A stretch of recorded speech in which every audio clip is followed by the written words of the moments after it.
Have you ever anxiously awaited the release of a game so bad that you feel physical discomfort in your stomach? You might be experiencing what I like to call upcoming game ulcers. There's a ton of amazing looking games announced right now from some of the biggest developers in the world. Some with very definite and close release dates, or maybe even already released when you're watching this video. And some with nothing but a splash screen. Today I want to look at some of the games which are apparently definitely releasing in 2020, but they aren't here yet. Here are some of the top games giving me personally upcoming game ulcers right now. The Crown Tundra and Isle of Armour expansions for Pokemon Sword and Shield. Whilst they're not brand new games in the literal sense, ever since the first generation of Pokemon games, Red and Blue, Pokemon has usually had a third, spin-off type game which is pretty much the same as the other games of that generation, but with minor differences. This approach has taken a few different forms over the years, but in 2020 it's the first time that we're seeing the third game, as it were, released instead as a DLC. But is this just the same thing with a different name? Well, actually no. As where in previous generations the third game was pretty much the same as the original game with extras and tweaks, this time round all the content is new, or at least different. Similarly, in previous generations, the third game required you to start your Pokemon journey all over again, without your hard-trained team or your character's progress from the base game. This time around, the expansions are expansions to your current save of Sword and Shield, so your character, your team, and everything else are going to persist into this additional content. But what is actually in these expansions? Well, there's more open world style areas, more cosmetics, more Pokemon that we know from previous generations, and a couple of new ones, and a couple of new minor features. I am definitely a fan of the DLC approach versus an entirely new game.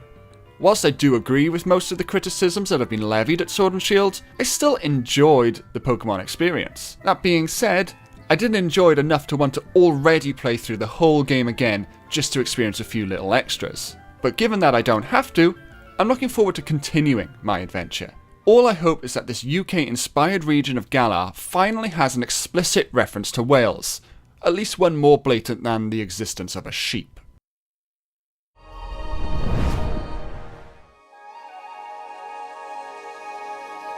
Okay, so this looks cool. It's like Breath of the Wild meets Ancient Greece. By the Assassin's Creed Odyssey team, that's a good sign. And the game is already out?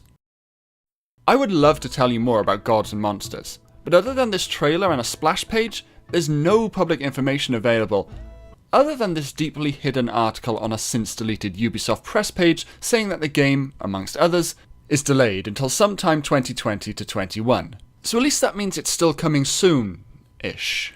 I am very much a skeptic when it comes to getting hyped about games that we know so little about. But the setting specifically is a really exciting idea, and the art looks amazing. And whether you're a fan of the Assassin's Creed series or not, you can't deny that they are successful games. My only hope is that Gods and Monsters doesn't borrow some of the more repetitive elements from the Assassin's Creed series, and for Zeus's sake, if there are slow follow missions where you would fail the mission for getting too close to your target, well that might just be enough to straight up heal my upcoming game ulcers for this game. But who knows, if the game does deliver on a cross between one of the most highly rated games of all time, a successful proven game formula, and one of the coolest video game settings that I can think of, then it may even be damn well worth suffering through the Uplay launcher for. Valorant, formerly known as Project A or Project Ares, is the upcoming 5 vs 5 tactical shooter from Riot Games. Now, I have already seen some quite divisive opinions about this game since more details and gameplay have been released. One of the main concerns I've seen is that it looks too much like they just took a bunch of elements from Counter-Strike and a bunch of elements from Overwatch and they just put them together. Funnily enough, that is exactly the thing that intrigues me about Valorant. It's difficult to really judge a game based on just one round of official gameplay, but given that it's going to be free, then personally my interest is piqued at least enough to give it a try, and then judge it firsthand. But one of the real driving forces behind my interest in this game is the people behind it, Riot. Riot is the developer behind esports powerhouse League of Legends, and whilst I've literally never played that game because the genre simply doesn't interest me, I am super excited about playing a game in a genre that I am interested in, with Riot driving its esports scene and hopefully its competitive integrity. On the flip side, the experience of playing multiplayer games is made or break by the people who play those games, and Riot, both the company and the reputation of their players, isn't exactly positive. As with the gameplay, I'm not going to judge too harshly until I actually play and experience it, but at the very least, if this game is just a toxic swamp of unpleasant capital G gamers, at least there's likely to be a thriving pro scene to enjoy watching, if you're into that sort of thing. You're breathtaking! Cyberpunk 2077 is probably the most hyped game of 2020, even rivaling literally Half-Life, which I will mention a bit later on in this video. That being said, I do think that gamers in general are getting a little bit more cautious about riding hype trains since being burned time and time again by hyped up games and updates that just ended up being disappointing.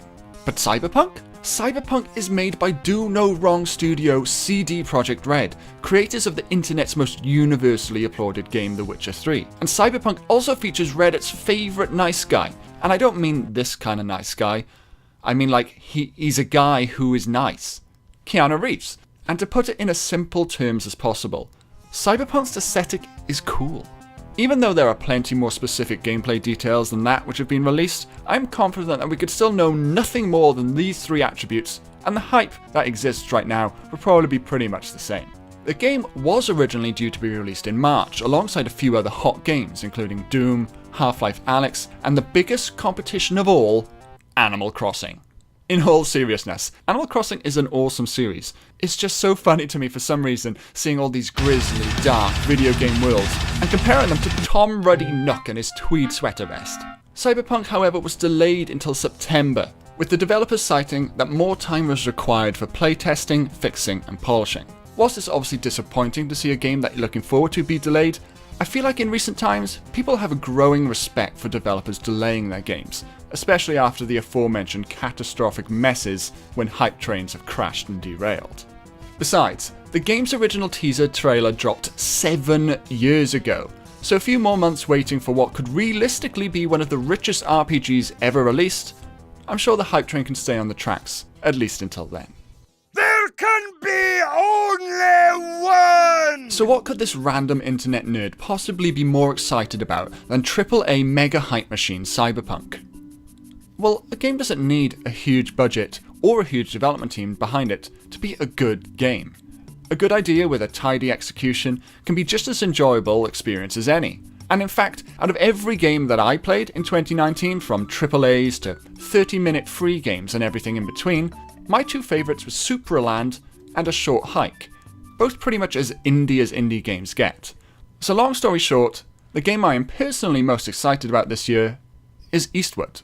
I had never heard of this game and consequently knew nothing about it. That was until Jeff Keighley's annual Game Awards show, which had a tie-in with Steam, and there were a handful of free game demos that were made available on Steam for a limited time. I tried a few of them out, and completely unexpectedly, Eastbound stole my heart. Ostensibly, it's a typical top-down RPG, but it favours real-time action combat and overworld enemies instead of random encounters and turn-based battles. It's got a pixel art style with just the right amount of modern enhancements, and it's got Zelda-style puzzles and exploration, which add a little extra to an RPG rather than just being purely story-driven. When I played this game, all of these elements came together, and it just felt enchanting. The demo was less than 30 minutes long, but I found myself unable to think of any other game for days after playing it. Heck, here I am months later, and I'm still talking about it passionately. With the release date currently no more specific than 2020, I know I'll probably have a few AAA games in my hands before this game eventually releases, but I can imagine that I'll gladly put any one of those games back in its metaphorical box when Eastbound releases, because I'm just looking forward to it so much, my tummy hurts. A quick shout out, of course, to Half-Life Alyx, which doesn't feature in this video because I suck at making videos and I have no idea when this will be out, presumably after Alyx releases, even though that I'm starting this script in January. So if you do want to see this dreadful video maker talk about Steam's coolest completely free and awesome single player games, you can check out this video. Or you can check out this video that YouTube reckons that you like. You can click here to check out some awesome Casper branded merch, or here to subscribe if you'd like to know when I make something new. Thanks everyone, and goodbye.